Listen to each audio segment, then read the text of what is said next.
Good morning, Shannon. Morning. Thank you so much for jumping on this experiment with me to be a blessing to leaders and marriages, both here in McKinney, North Texas, and around the world, hopefully. Yeah, So, that's wonderful. I'm pumped to have you. One, just our mutual friendship and connection over the years, and just how much Mitch, your husband, means to me. I remember, man, years ago, serving as a youth minister, that Mitch wrote me a handwritten thank you note. And I was just like, Still does that, by the way. oh, it doesn't surprise me, but I got this handwritten thank you note from Mitch Wilburn, right? And here I am, this young minister thinking, man, and I'm not kidding you. I don't know if it's true for you, but I can count on probably one, maybe two hands of how many handwritten thank you notes I've received over the years for being a pastor. Yeah. So Mitch is always first in my mind when I think about somebody honoring and blessing those. So thank you for. That kind of makes me want to cry. He is, I definitely married up. He is just a wonderful husband, and the gift of communication is just probably his number one skill, and from verbal communication to written communication. And that's probably one of the reasons that how he wooed me is writing me notes, and poems and stuff like that back when we were dating. And he still writes me notes, and we'll leave them on the bathroom mirror for me. Has he written a poem lately? I don't know. He's not written a poem lately. I don't think I've gotten a poem from him lately, but just notes that are affirming and just make you feel special. And he tells me I'm beautiful all the time. Whether he really thinks that or not, then, but he tells me that. And that's something that I'm like trying to teach my son, like you tell her she's beautiful, even if you don't feel like that at the time. And I don't know, he's very gifted with the written word and blesses many people with that. And I'm glad that you're one of them. That's awesome. Absolutely. So let me back up just a little bit and introduce yourself, because some people have no clue who Mitch is or who Shannon is. Yeah. So share with me just how long y'all been in Tulsa, what role you've served in, what role Mitch serves in. Yep. Kind of give me just a 60-second introduction of who the Wilburn. Okay. Let me see if I can do that. So I'm Shannon Wilburn. My husband is Mitch Wilburn. We have been married for 28 years. We met in college in Abilene, Texas at Abilene Christian. And he is 2 years older than me. And so he got a job right after he graduated, and I followed him. We got married, and I followed him to Tulsa, Oklahoma, and he was the youth minister there. We did that for 12 years. So I was a month 20 when we moved to Tulsa, and newly married, new home, new job, new school, new husband, and pretty much the same thing for Mitch. So his first ministry position was youth minister, and we did that for 12 years. And he likes to tell the story that the junior hires were acting like junior hires, and he didn't think it was funny anymore. So he knew it was his time in youth ministry was coming to an end. So I'm sure you can identify with that a little bit. Absolutely. So how long have y'all been in Tulsa now, and y'all been at the same church in that same context? Park Church. It used to be Park Plaza, but we had a recent name change. We've been there for 28 years, and wow. He did community outreach for 3 years after that, and then took the pulpit about, when was that? Maybe 2005, 2006. So he's been doing that for 12 or 13 years, cool. Doing the senior minister, senior pastor role. Cool. Yeah. So we're going to talk about 3 myths. One is the myth of being the wife of a pastor. One is being the myth of a businesswoman and CEO. And then the myth of being a follower of Jesus, and just kind of and how you articulate those 3 stories in your life, because you are co-founder of Just Between Friends, a franchise throughout the United States. And so I guess going back to that history, I'd be curious to know when you knew Just Between Friends was a thing that was going to become a thing, if that makes sense. Like, when did you, like, so you had this experiment, you kind of sold some clothes and some children's items. Like, what was the intention and how did that even get started? Yeah. So, Just Between Friends, I'll explain for your listeners, your viewers, what Just Between Friends is, just in case they haven't heard of it. It's a children's and maternity pop-up consignment event. And so we don't have brick and mortar locations. It's not like Plato's Closet or Once Upon a Child or Kid to Kid where you can just go there any day. It's a pop-up event. So our franchise owners around the country, we're in 30 states and we have about 150 locations. They host events 2 to 3 times a year in the territory where they have the franchise. And they market to families with children ages 0 to 5. That's really our core market.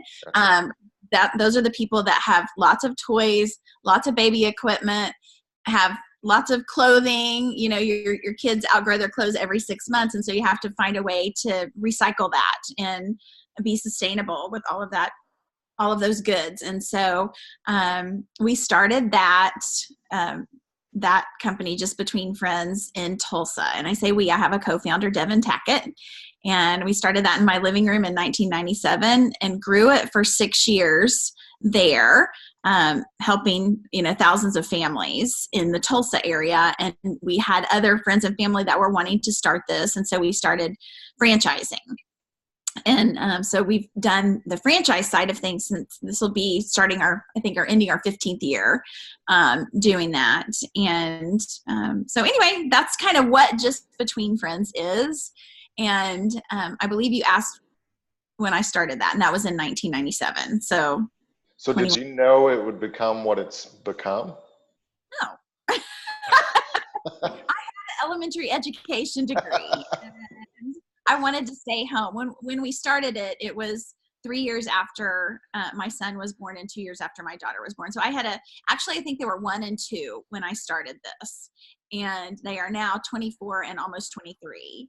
And so Devin and I just really wanted to make a little bit of extra money for our family. And it was really more to save money on purchasing clothes. I knew we'd be able to buy gently used clothes out of my friends whose husbands had a job that paid more money. And, but it turned into a real business. And probably even 3 or 4 years into it, I was not thinking like this is a real business, but as time has gone by, it just takes a while to start a business. And, how I'd love to talk about a little bit of how we mix that with church life. Right. Absolutely. Mitch, I love it because when Mitch was hired at Park, they asked about what my role would be there. And, he was like, well, you're hiring me. You're not hiring my wife. But you're going to kind of get 2 for 1. And so, throughout, I loved being involved in the youth ministry side of things before we started Just Between Friends. I was very, very involved, handled lots of the girls youth ministry stuff because we didn't have a girls youth minister at the time, and handled all of that. But when Mitch moved into community outreach was about when we were starting the franchise. Gotcha. And so I went from working part-time to working full-time, and it just, my role at the church changed in a significant way. And I'm so thankful because I think being a minister's wife, maybe this is one of the myths. There's many myths out there for being a pastor's wife or preacher's wife or whatever. One of those is that, they have to be in charge. There's so many, but they have to be in charge of the women's ministry stuff. Right. And there is, I think lots of times we put that expectation on ourselves, and that was not my path. Right. And I'm very thankful that the women at the church, there are tons of capable, smart women who can be in charge of it without having the pastor's wife label. Right. And so I was thankful that they let me be a business owner and do that well, and didn't put this expectation on me of being in charge of, because that's another job. Right. I mean, being in charge of women's ministry is another job. So I'm thankful for the women that step up to the plate and do that at our church, because it's not me. So I know you took some notes based on kind of a direction to go about these myths. What are maybe in that vein of being the wife of a pastor, what's the myth or the lie that you're constantly facing, or maybe you're not constantly facing, but I hear a lot. But you hear a lot, yeah. I think there's just this that the preacher's wife or the pastor's wife is extra holy. And so that comes with an expectation of perfection. Yep. Yep. And so I'm the first person to tell people I'm not what you might expect in a preacher's wife, because I don't want them to put that expectation on me. Right. And I know I have an identical twin sister. She's also married to a pastor, and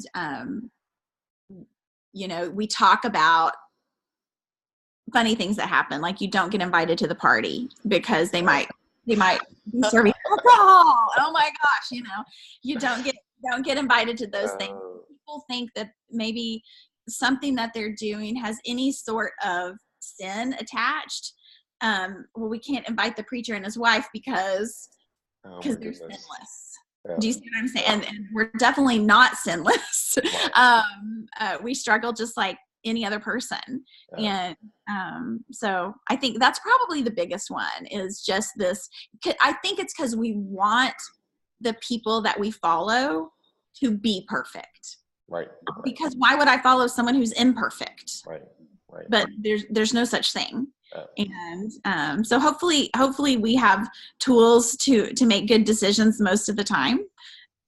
But it doesn't mean we're any better than anyone else. And so I think that's why when preachers or preachers' wives struggle with sin, it affects the church in a bigger way, because there's an expectation that won't happen. Right. And Satan knows that. Right. And so, I feel like, to me, like, pastors have to be on guard so much more than others, because the enemy knows that if he can take the leadership down, whether it's elder, youth minister, whatever, that it's the easier way for the house to crumble. Right, absolutely. Yeah. When I remember Jessica and I even facing some of that pretense of seeing Facebook pictures of friends, and I'm like, hold on, they're all friends and we're all a part of that group, but we didn't get that same invite. And I'm like, how in the world did that happen? And it was something that we constantly, maybe once or twice a year had to face, right? Right. But it was just that struggle of like, okay, this is not true about us. It's not true about them. And that was the story I had to tell myself, is that they don't intend to bring harm against us. They just, they don't know, Right. Yeah. So what of your viewers, invite your preacher and his wife out. What is your brief encouragement possibly to the young couple, the church planters, those in their first 5 or 7 years of ministry, really starting to face some of the realities of what we're talking about? I think it's just being yourself. There's something about transparency. I think we all want to put on this air of we have it all together, because that's right. What we want, Right. But I think having another couple that you can be real with, and I don't have any problem being real, but I'm also 48, and I've lived that and have confidence that if that's going to get me in trouble for being real, then it's going to get me in trouble. Right, And, right. I don't want to get in trouble, but I also don't want to live a lie. Right. And so I guess just maybe transparency, and that's one of those buzzwords that's come about in the last 5 years, really, but just don't hide who you are Yeah. to fit a mold that you feel like you need to fit in. Right. Right. Mitch has a saying about expectations, and I shared this at a recent business thing that I was speaking at, and it is, let me see if I can think of it. It's expectations equal premeditated resentment. Have you heard of this? No, no. No, it's profound, and it takes you a while. Expectations equal premeditated resentment. Right. If you have an expectation that someone's going to be something and then they aren't, Right. you're mad. Yeah. Or frustrated or disappointed or whatever. And so making sure that your expectations are in line it's important. And I think when you're in a leadership position, you're going to battle that. Right. Right. Yeah. Well, and it's those, I mean, I guess I've heard it in the terms of just the disappointment. Yeah. Our family went to Great Wolf Lodge like just 2 weeks ago. Yes. Jessica and I talked about, this is not our vacation, like our expectations. So we didn't go in being disappointed, but unless you verbalize and talk about those things, then you will have that resentment that you're talking about. Right. Yeah. That's good. So as far as the myth about being a CEO, co-founder, running a successful business, there's no doubt that the enemy is constantly lurking. Yes. But what are the myths that you're facing or possibly faced over the years that comes to mind? Many. I think that if you have the title CEO or co-founder or founder or any C-level position, people think you make lots of money. So that's one of those things that we deal with. And what it means is you're working your tail off and probably not making that much money, especially if it's if you're not hired in as a CEO, if you're a founder or co-founder, you are running hard with a goal and a vision for whatever company you've started. But oftentimes that comes with lots of risk, financial risk, time risk, and family risk. There's a lot that goes into a lot of things can happen when you start a business. And most businesses don't make it. And it's, so the ones that do make it, you never really know how successful unless you have eyes on their balance sheet. It's funny because I was at an event in Tulsa. This was probably 4 or 5 years ago, and I was involved in the Tulsa Chamber with many executives from many different industries, healthcare, finance, lots of different places. I would see them out at these events that I would go to here locally. And I had my daughter and 2 or 3 of her friends, and we went to some concert or event or something downtown. And we were getting to sit in like the very front area with tables, like special seating or VIP seating or something. And I was like, oh, it was a gentleman who was president of a bank here in town. And so I started visiting with him, and he brought me over to introduce me to the people he was with. And he's like, this is Shannon. She and her business partner started just between friends. It is this wonderful business. And then he was like, well, I haven't seen her balance sheet. Or I haven't seen her financials. And I died laughing because you wouldn't be saying that if you had seen them. And I said, I think people think our business is just this phenomenal business because we get lots of media. So I've gotten to be on the Today Show and Good Morning America and many, many national shows and podcasts and stuff like that. But and the business is successful, but it's because there are many people putting in long hours to make it work. And so I think just, when we see that CEO or business owner title, we're like, they have lots of money, but really it's probably they're scrimping together everything to make it work, so. Oh man, so true. So there's no private jet. Private jet. There's no chauffeur. Just because you have 150 franchises doesn't mean you're rolling in the dough. No. So, well, and that probably ties back to a lie that could be perceived is that, just Mitch is a pastor there in Tulsa, and Shannon's a CEO, and so why doesn't Mitch just like retire? Right. So some of those myths or expectations, from more money than I do, so I will stop telling that. So there you go. Yeah. So with those two topics in mind, and being a passionate follower of Jesus and just a kingdom family and kingdom lady, what is the myth that you're battling when it comes to following Jesus? Okay, and you cut out there. Uh-oh. It was kind of stretching out. I didn't exactly hear what you said. So what is the myth about being a passionate follower of Jesus with those two topics in mind?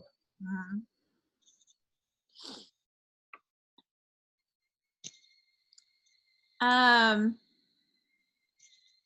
don't know that I have a myth with those two combined, but I think from the standpoint of kind of marrying those two, I will tell you that we reorganized, and this, let me give a little bit of background, but we had, Devin and I started the Tulsa business in 1997, which was here just locally in Tulsa, Oklahoma. The company thrived for 6 years, and so that's when we started franchising. So we started franchising in 2004, I think. And so we had two businesses together, and it was just a lot of work. And so we reorganized the company in 2011, and Devin took the Tulsa business and I took the franchise system. And that was so we could focus our efforts on one thing and not our split. It was just really difficult doing both. And so I remember on the night that we were about to sign paperwork, June 1st, 2011, I remember calling my twin sister, Tara, and crying and saying to her, like, I've never run a business by myself. What am I doing? And here I was in charge of a lot of people. And I just had some self-doubt at that moment. And my sister, she's just a spiritual mentor of mine. She's wonderful. And she was like, Shannon, she got mad at me. She's like, you are not going to be running this business by yourself. You are yoked with the Lord. And you don't know what to do. He's going to guide you. And this is not your business, Shannon. This is the Lord's business. Wow. And it just, I'm telling you what, it took that pressure off. Because I didn't start the business to, have financial freedom at the age of 40. Right. I started the business because I needed to make a little bit of extra money to be able to stay home with my kids. And what it turned into was empowering other people to do that as well and affect communities in a positive way. And so the vision for the company is helping people save money and make money. And I just get to be a steward of making sure my employees are, empowered to do just that. And it was scary taking that leap of, I'm going to be in charge of this, and gosh, Lord, please help me. And, we have walked some really tough stuff, and we're still here. Thank you, Lord. But I think even walking through the tough stuff, like legal stuff, like franchising is a very litigious industry, and legal stuff, legislative stuff. You name it. It's one of those things where, and I'm sure people in ministry and in any other, really, if you're in a leadership position, you're going to have if you're taking any type of risk for yourself or others, you're going to have challenges. And that's where we do our best learning, is in the failure. And so, anyway, I forget where I was going with that, but, just when Tara told me, you're going to be yoked with the Lord, whenever I get in a situation where I'm like, gosh, I got to figure this out, I'm like, oh, pray. And thankfully my team, they're all Christians, which is, by design and strategy. Right. And we pray at every meeting, and I get to pray with franchisees at our annual conference. And, not everyone's a Christian in my company, and yet, but it's one of those things where I love that I get to do this, and that in this preacher's wife or pastor's wife role, that I get to work in my strengths in the church too. Like, one of my most favorite things is to be on the welcome team, because I love greeting people and just welcoming them into the body of Christ. And so anyway, they allow me to do that. So I guess, I don't know what that has to do with myths, just maybe some stuff that was on my heart. Absolutely.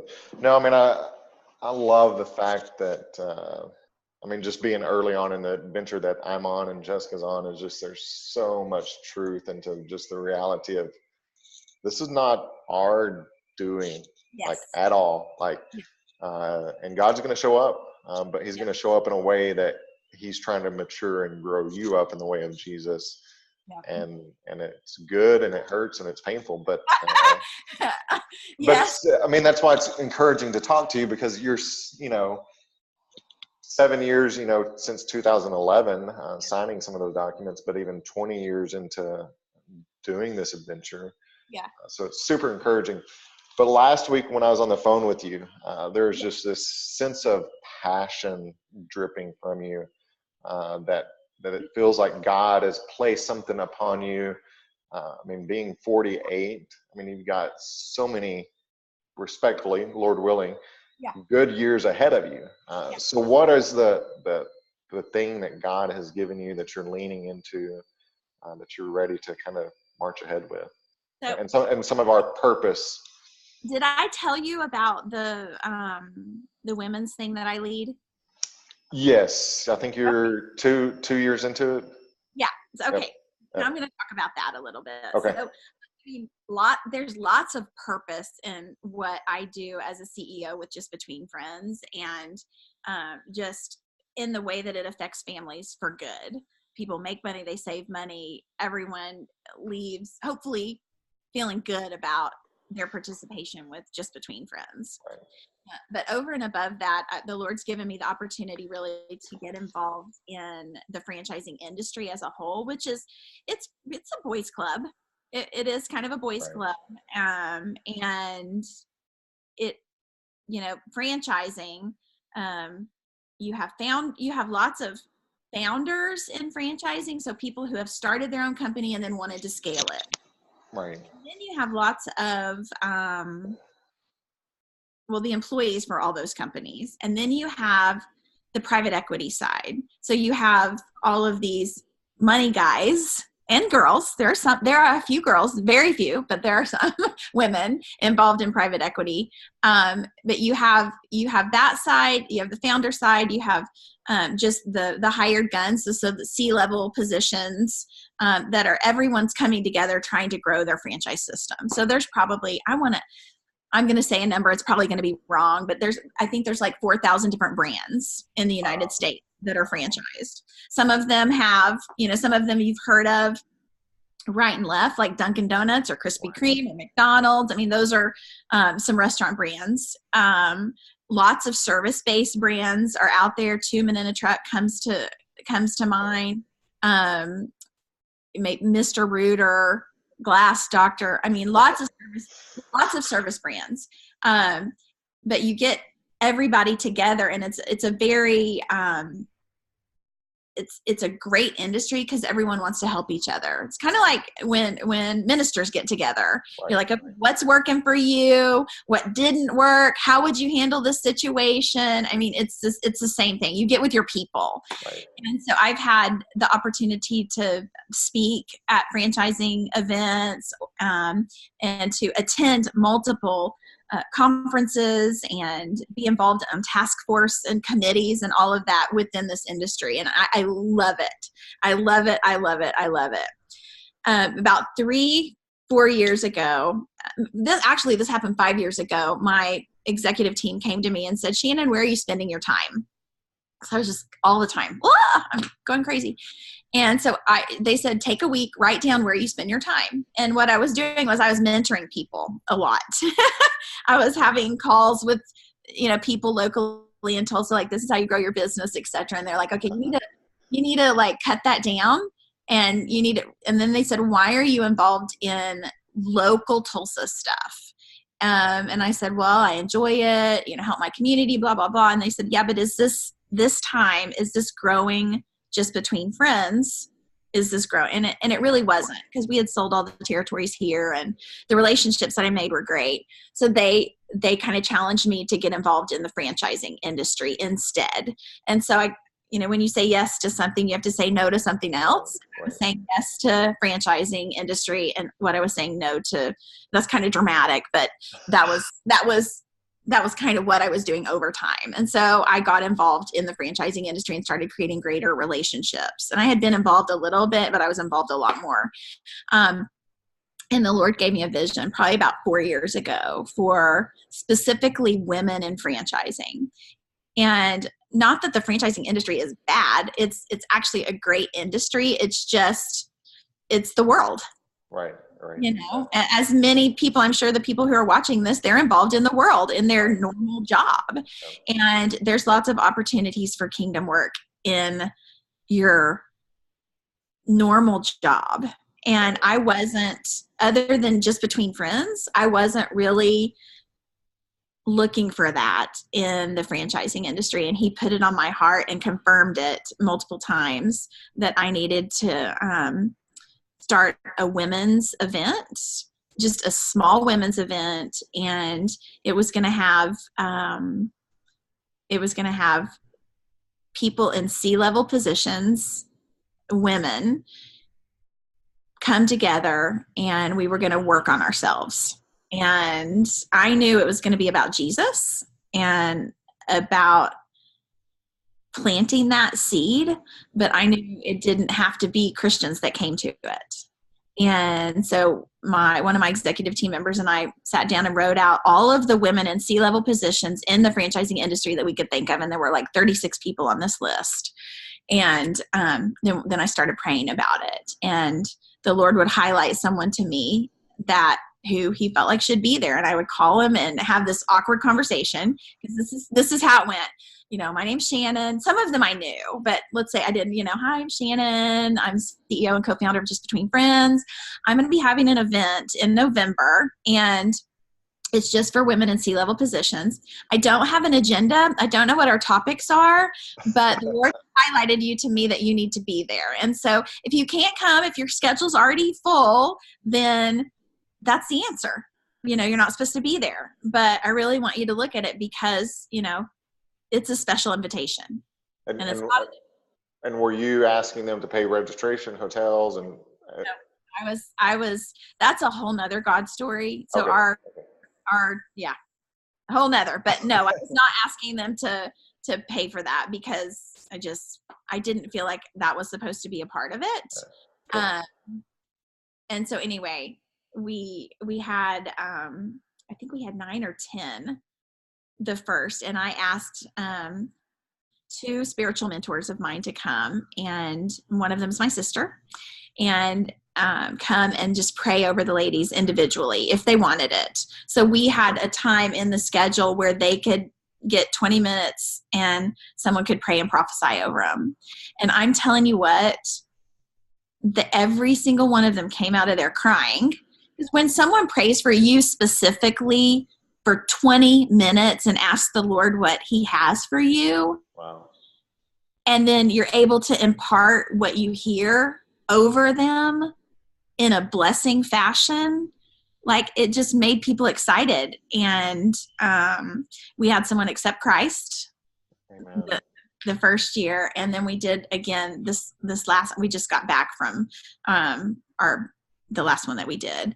And just so with that kind of vision for Shannon, I want the ultimate vision through this women's event is I want the franchising industry for my kingdom.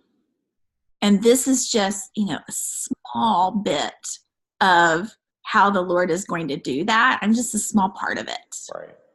And, but the fact that I get to be a part of that, and,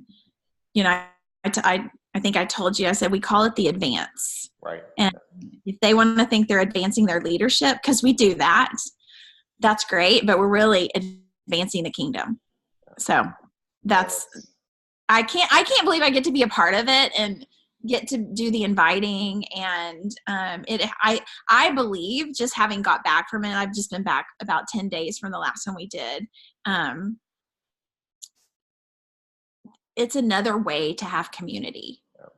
It's another way to have community, and we get to be open and transparent and talk about Jesus and talk about franchising and talk about our families and talk about life. And so I think that's another thing why it's successful, is because we don't have to be CEOs in that group. Right. Yeah. We get to be Shannon or Barb.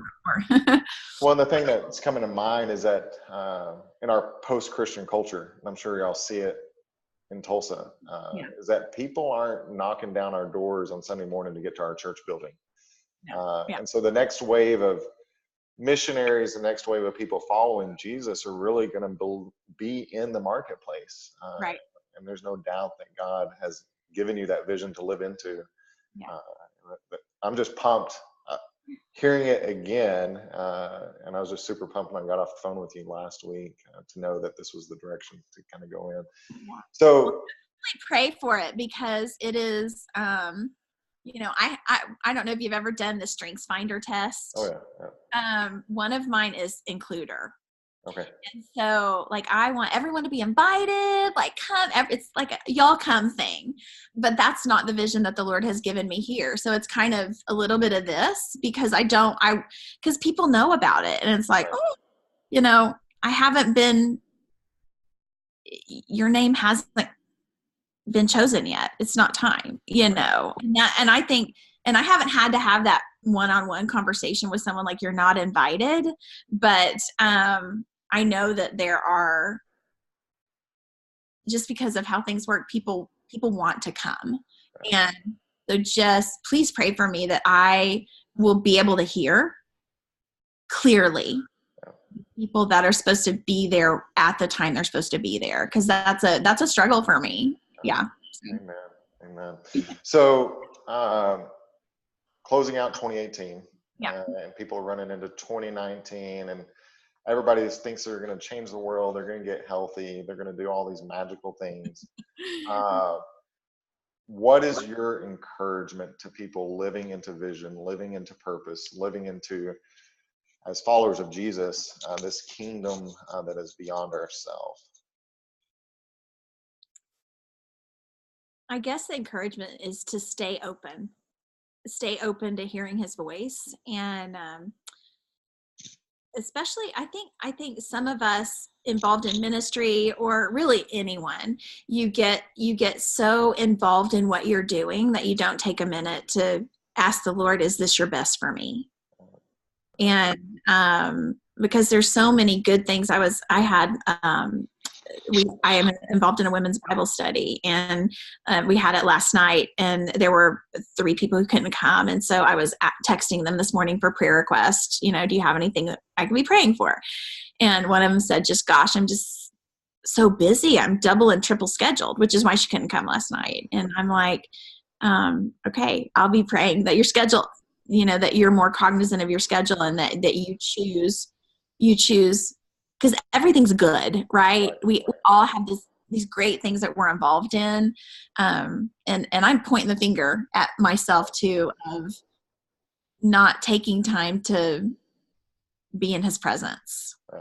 I kind of do it on the run, and on the run while I'm driving, or on the run while I'm putting my makeup on, or, you know, and not really just sitting to be in his presence and hear what he has for you. So I guess that would be my encouragement to you and to myself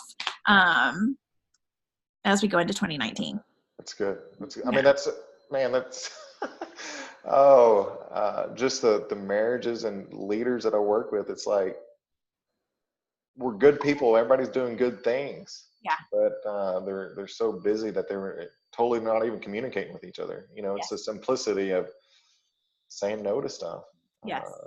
And there's so much more we can talk about that. So that's a whole So just in closing, if people want to find you on the interwebs and the social webs, what's all your little nuances? So I'm Shannon McKnight Wilburn on Facebook. But if you want to, like, my website is jbfsale.com. That's our consumer facing website. If that, just between friends, children, you know, making and saving money is something that interests anyone, that's where you would go to find it. You just Google just between friends. Don't Google me. But I'm on LinkedIn and all the Instagram, all of that kind of stuff. So cool. Well, you are a blessing. Absolutely. Oh, thank you. Thank you for your time. Yeah. Thank you, Lance. Absolutely. Bye. Bye.